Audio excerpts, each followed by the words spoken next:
교회는 어떤 모습이어야 하는가에 대한 질문에 대해서 참 여러 가지 답들이 있습니다. 이 질문은 본래 교회 안에서 많이 질문됐던 질문이고 또 그 답도 교회 안에서 참 많이 나왔습니다. 그런데 최근에는 그 질문과 답이 교회 바깥에서도 참 많이 들려옵니다. 이것이 교회를 향한 관심과 애정이었으면 참 좋을 뻔했지만 그렇다기보다 교회에 대한 책망이나 실망 그리고 비판에서 나온 질문과 답이 더 많아 보입니다. 일반적으로 사람들이 생각하는 교회의 모습은 청빈하고 또 약자들을 돌보며 찾아가는 모습이지만 이러한 모습을 보이지 않는 교회에 대해서 비판하고 또 근래에는 비난하기까지 하는 모습을 보게 됩니다. 그러나 때로 이러한 비판들이 교회 안에 있는 우리에게도 때론 공감이 되는 사건들로 더러 발생하기에 알지도 못하면서 그런다고 말하기에는 쉽지 않아 보이기도 합니다. 이런 교회에 대한 요구는 한마디로 도덕성에 대한 책망으로 보이기도 합니다. 사람들이 성서를 잘 알아서가 아니라 도덕적으로 일해야 한다는 요구인 것입니다. 사회적인 이해 안에서 그리고 기독교라는 일반적인 인식 안에서 도덕성을 우리에게 요구하는 것입니다. 그리고 실제로 그 요구들이 우리에게 지나치다거나 납득하지 못할 만한 이야기들만 하지는 않습니다. 그렇게 우리가 더욱 도덕성을 지키며 살아가려고 노력하기도 합니다. 그런데 이러한 일반적인 요구는 단지 기독교에 대한 요구일 뿐만 아니라 종교계 전체를 향한 요구이기도 합니다. 또 일반적인 도덕보다는 더 높은 차원의 기대를 하거나 일종의 소망을 갖고 있기도 합니다. 다시 말해서 사람들은 더 높은 차원의 도덕성을 종교계에 기대하는 것이고 그 기대에 대한 실망은 일반적인 경우보다 훨씬 크게 다가오는 것입니다. 그러다 보니 교회 안에서도 더욱 도덕적이고 예의 바른 삶의 태도를 강조하게 됩니다. 사람들이 내 삶의 태도를 보고 교회나 그리스도인에 대해서 판단한다는 생각 때문에 조금 더 조심하게 되고 더 잘 지키려는 노력을 하기도 합니다. 그런 면에서 이 사회의 요구는 우리를 더욱 도덕적인 사람이 되도록 경각심을 불러일으키는 역할을 하기도 합니다. 그런데 이러한 도덕성에 대한 사회의 요구와 성서의 메시지는 어떤 차이가 있을까요? 오늘 본문은 한 여인이 예수님의 머리에 옥합을 붓는 내용입니다. 예수님은 나병 환자 시몬의 집에서 식사를 하고 계셨습니다. 그리고 한 여인이 예수님의 머리에 값비싼 향유를 붓습니다. 그리고 옆에 있던 사람들은 화를 냅니다. 4절에 보면 어찌하여 이 향유를 허비하는가 하고 이어서 이 향유를 300데나리온 이상에 팔아 가난한 자들에게 줄 수 있었겠도다 하고 말합니다. 그리고 5절에 그들은 여자를 책망했다고 말합니다. 이 당시 사회를 이해한다면 이 대화는 아주 자연스러우며 잘못된 것을 바로잡는 대화라고 생각할 수 있습니다. 여인이 가져온 향유의 값에 대해 사람들은 300데나리온이라고 말합니다. 이는 당시의 일반적인 노동자의 1년 품삯에 해당합니다. 여인은 굉장히 큰 돈을 사용한 것이죠. 그런데 내가 내 돈 쓰겠다는데 무슨 상관이냐 할 수 있습니다. 그런데 유대인에게 중요한 세 가지 경건의 모습이 있습니다. 그것은 바로 금식과 기도 그리고 구제입니다. 그들이 보기에 그 돈은 수많은 사람들을 구제할 수 있는 돈이었습니다. 말 그대로 1년의 품삯이라면 얼마나 많은 사람을 도울 수 있었겠습니까? 그렇게 그들이 향유를 허비했다고 말하는 것, 그리고 가난한 자들에게 줄 수 있었겠다고 말하는 것은 타당한 말입니다. 이 여인의 행동 그 자체를 보면 참 해프고 또 무모해 보입니다. 일반적으로 이해할 수 있는 행동이 절대 아니었습니다. 곁에 있던 사람들은 여자를 책망합니다. 이 향유의 값에 대해 이해하고 구제에 대해 이해한다면 제자들의 책망이 정말 당연해 보입니다. 그러나 제자들의 시선은 어떻게 해야 하는 일에 집중되어 있습니다. 이 세속적인 가치, 일반적인 도덕률에 의해서 움직이고 있습니다. 이게 옳아 보이고 맞다고 생각되는 그 순간에 예수님은 책망하기를 멈추라고 말씀하십니다. 가만두라. 너희가 어찌하여 그를 괴롭게 하느냐. 온천하 어디에서든지 복음이 전파되는 곳에는 이 여자가 행한 일도 말하여 그를 기억하리라. 우리가 도덕적이라고 하는 말과 선하다는 것을 얼마나 신뢰할 수 있습니까? 도덕적이고 윤리적이라는 말에 대해서 우리는 책임질 수 있습니까? 어떤 것이 옳은 일인지, 어떻게 행동하는 것이 선한 일인지 구별할 수 있습니까? 도덕적이고 윤리적이라는 말은 언제나 예외가 있을 수 있으며 시대에 따라 달라지기도 합니다. 지난주에도 우리가 세대통합 예배를 드렸지만 밴드가 교회 안에서 연주하는 것은 악마적인 일이라고 여겨지는 때가 있었습니다. 그리고 놀랍게도 피아노를 치는 것도 그랬습니다. 오르간을 쳐야만 제대로 된 것이고 피아노도 사탄의 악기다라고 불리던 시대가 있었습니다. 교회 안에서 우리의 신앙의 잣대도 달라지는데 세상의 가치가 변하는 중에 도덕적이고 윤리적인 기준들이 변하지 않았을까요? 그럼에도 불구하고 우리는 도덕성을 요구합니다. 절대적으로 규정할 수 없는 무언가를 계속해서 요구합니다. 그것이 변하는 것임에도 요구합니다. 우리가 진리를 따른다고 말하고 진리는 변치 않는다고 말하지만 변하는 것을 요구하고 변하는 것에 따라야 한다는 외침이 점점 지배하고 있습니다. 이 말은 도덕을 폐기해야 된다거나 도덕적이지 않아야 한다고 하는 것이 아니라 그리스도인들이 외쳐야 하는 것은 도덕이 아니라는 것입니다. 제가 잘 아는 한 분이 소년원 봉사를 하고 있었습니다. 소년원에서 진행하는 성경학교에서 아이들에게 성경을 가르치기도 하고 또 멘토링을 맺어서 아이들을 만나고 또 상담도 해주고 사랑을 주기도 했습니다. 그분이 2013년에 처음 시작했다고 했고 중간에 조금 쉬기도 했지만 이제 거의 10년이 다 돼가는 것이죠. 그런데 최근 촉법소년에 대한 처벌에 관해서 사회적인 관심이 굉장히 집중되고 있습니다. 법을 악용하는 아이들이 늘어나고 처벌을 강화할 것에 대해서 요구합니다. 아이들은 이런저런 정보들을 습득하여서 범죄의 강도가 더욱더 높아지는 것 같아 보이기도 합니다. 그리고 그런 것들에 대해서 다수의 사람들이 동의하는 것처럼 보입니다. 그런 아이들에 대한 사랑이나 교화보다는 처벌이나 사회적 격리에 대해 동의하는 것이 요즘의 현실이고 많은 사람들의 생각입니다. 맞습니다. 그게 요즘 그런 아이들에 대한 사회적인 시선입니다. 그런데 그분이 최근에 저에게 이런 말을 했습니다. 이제 시간이 허락해 준다면 다시 그 멘토링을 시작해 볼까 한다고. 사회적인 시선은 그들에 대해서 계속 악화되고 있지만 다시 이제 시작해야겠다고 그분은 말했습니다. 저는 생각했습니다. 이게 하나님이 주시는 마음이구나. 세상의 가치와 판단이 어떻게 흘러가든 하나님이 그 마음에 주시는 대로 행할 수 있는 믿음과 삶을 허락하시는구나. 한 사람이 예수께 와서 말합니다. 선한 선생님이여 내가 무엇을 하여야 영생을 얻으리이까? 예수님은 말씀하십니다. 네가 어찌하여 나를 선하다 일컫느냐? 하나님 한 분 외에는 선한 이가 없느니라. 바울은 로마서 3장 9절부터 이렇게 말합니다.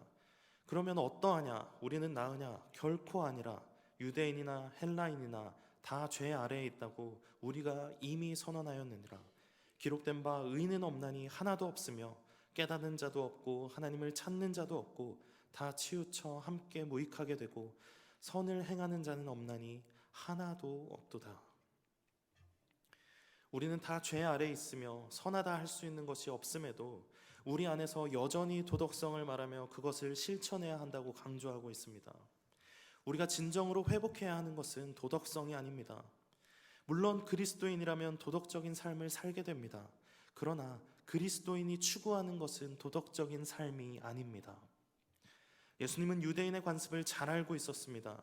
그 상황에서 여인을 책망하셨다고 해도 누구 하나 이상하다고 생각하지 않았을 텐데 예수님은 그렇게 하지 않으십니다. 오히려 책망하는 자들을 향해서 그만두라고 말씀하십니다. 예수님은 이 여인의 믿음과 헌신, 그 마음을 아셨습니다. 이 여인의 행동은 여인이 그렇게 하려고 한 것이 아니라 그렇게 하게 된 것입니다. 다시 말해서 의지적으로 무엇을 하려고 하는 것이 아니라 그저 마음을 쏟아놓는 움직임인 것입니다. 유대인의 관습과 그것을 바라보는 사람들의 시선, 그로 인해 오는 불이익 같은 것은 생각하지 않았습니다. 그저 마음이 움직이는 대로 값비싼 향유를 주님께 쏟아 놓았습니다. 이 여인의 행동은 예수 그리스도를 향한 사랑, 그 헌신과 믿음으로 인해서 마음을 쏟아 놓은 것입니다. 향유를 부은 것은 졸졸 흐르는 마음이 아니라 찰나에 쏟아지는 마음인 것입니다. 바로 이 신앙, 우리가 무엇을 하려고 애쓰는 것이 아니라 예수 그리스도를 향한 믿음과 그 쏟아지는 마음을 구해야 합니다. 내가 무언가 하려고 애쓰고 계산하고 판단하고 세상에서 이렇게 해야 한다는 도덕성과 윤리에 따라서 행동하는 것이 아니라 오직 그리스도를 향해서 쏟아지는 마음에 의해 내 모든 것이 움직여야 합니다. 요한복음 12장에는 오늘 본문과 같은 내용이 기록되어 있습니다.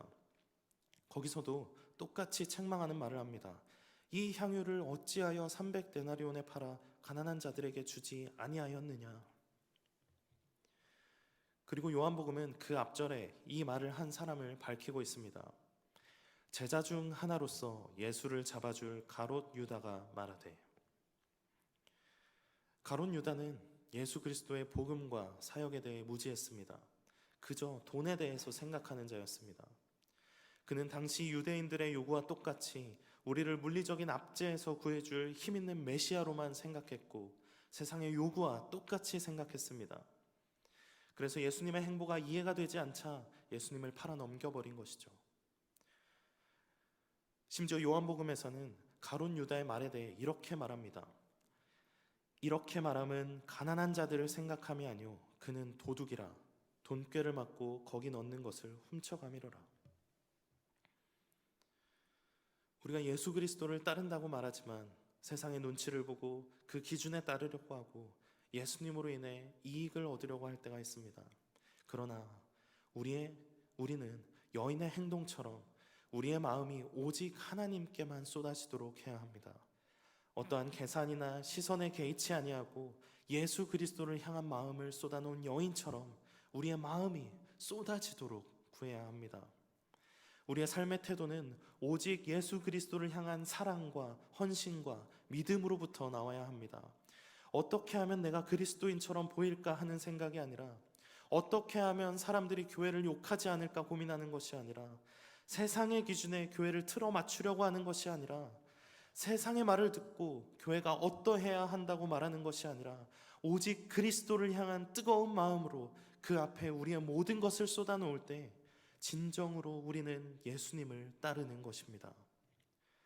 예수 그리스도를 진심으로 따르고 그 십자가의 길을 이해한 이 여인의 일은 당시 사회에서 책망받았을지 모르지만 예수님이 말씀하신 바와 같이 오늘 우리의 예배 가운데서도 기억되고 있습니다. 우리는 늘 어떻게 행동해야 하는지, 어떻게 생각해야 하는지 늘 고민합니다. 그러나 우리는 우리의 생각과 우리의 경험과 우리의 판단으로 살아가는 것이 아니라는 사실을 기억해야 합니다. 시편 46편 10절은 이렇게 말합니다. 이르시기를 너희는 가만히 있어 내가 하나님 됨을 알지어다. 내가 문나라 중에서 높임을 받으리라. 내가 세계 중에 높임을 받으리라 하시도다.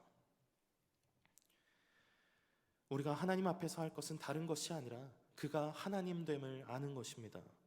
우리가 무언가 하려고 애쓰고 발버둥치는 것이 아니라 그가 하나님이심을 알아야 합니다.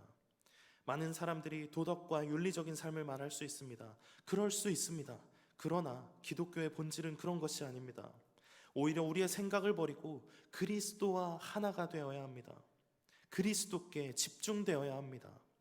바울은 갈라디아서 2장 20절에 이렇게 말합니다. 내가 그리스도와 함께 십자가에 못 박혔나니 그런즉 이제는 내가 사는 것이 아니오 오직 내 안에 그리스도께서 사시는 것이라.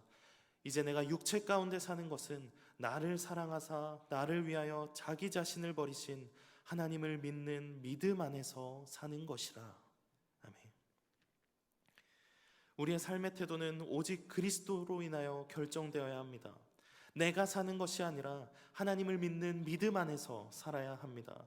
그렇게 살아갈 때 하나님은 우리에게 때에 맞는 마음을 허락하시고 때론 그것을 세상이 이해하지 못할지라도 하나님께 쏟아지는 우리의 신앙과 삶이 될 것입니다. 그리고 그것을 하나님께서 반드시 기억하십니다. 마지막으로 한 글을 소개하고자 합니다. 요즘 대학생들은 선생들 위에 서고 싶어하고 선생들의 가르침에 논리가 아닌 그릇된 생각들로 도전한다. 그들은 강의에 출석하지만 무언가를 배우고자 하는 의지가 없다. 그들은 무시해도 되는 문제에 더 관심을 가진다. 그들은 주일에 성당에 가서 미사를 드리는 대신 친구들과 마을을 쏘다니거나 집에 틀어박혀 빈둥거리며 기껏 펜을 든다는 게 연애 편지나 끄적인다. 그들은 부모님이나 교단에게 받은 학자금을 술집과 파티와 놀이에 흥청망청 써버리며 그렇게 결국 집에 지식도 도덕도 돈도 없이 돌아간다. 이 당시 사회에 대한 도덕에 대한 한탄하는 말입니다. 누가 한 말일까요? 스페인의 한 사제가 한 말입니다. 언제 한 말일까요? 1311년에 한 말입니다. 도덕적인 문제, 사회적인 문제는 예전부터 항상 거론되어 왔고 되풀이되고 반복됩니다. 사랑하는 성도 여러분, 세상은 날로 바뀌어갑니다. 저 어렸을 때와 지금의 분위기도 사뭇 다른데 여러분은 아마 더 많이 느끼시겠죠. 그러나 세상의 가치와 변화에 따라서 우리의 기준이 달라질 수는 없습니다. 우리의 마음은 더욱이 달라서는 안 됩니다. 세상의 가치들에 신경이 쓰이고 발맞춰야 할 것 같은 조급함이나 뒤떨어져 보이는 불안감이 들 수도 있습니다. 그러나 오직 예수 그리스도를 바라보고 그에게 다가가고자 하는 믿음이 있다면 그 어떤 노력 때문이 아니라 자연스레 우리의 마음이 하나님 앞에 쏟아지게 되고 하나님은 그 믿음과 마음을 기억하십니다. 다윗은 시편 62편 1절에 이렇게 고백합니다. 나의 영혼이 잠잠히 하나님만 바라며 나의 구원이 그에게서 나오는도다. 우리의 마음을 하나님께 쏟도록 기도합시다. 우리의 구원은 오직 하나님에게서만 나옵니다. 세속적인 기준은 계속 변하지만 진리이신 하나님의 말씀은 풀은 마르고 꽃은 시들지만 영원히 섭니다. 변치 않으시는 그 하나님, 그 말씀 자체이신 예수 그리스도께 우리의 마음을 쏟아놓으며 다른 어떤 사람들이 아니라 예수님께 칭찬받는 우리의 삶이 되기를 소망합니다. 언제나 우리의 마음을 하나님께 쏟아지도록 구하는 행복한 교회 모든 성도님들이 되기를 간절히 소망합니다.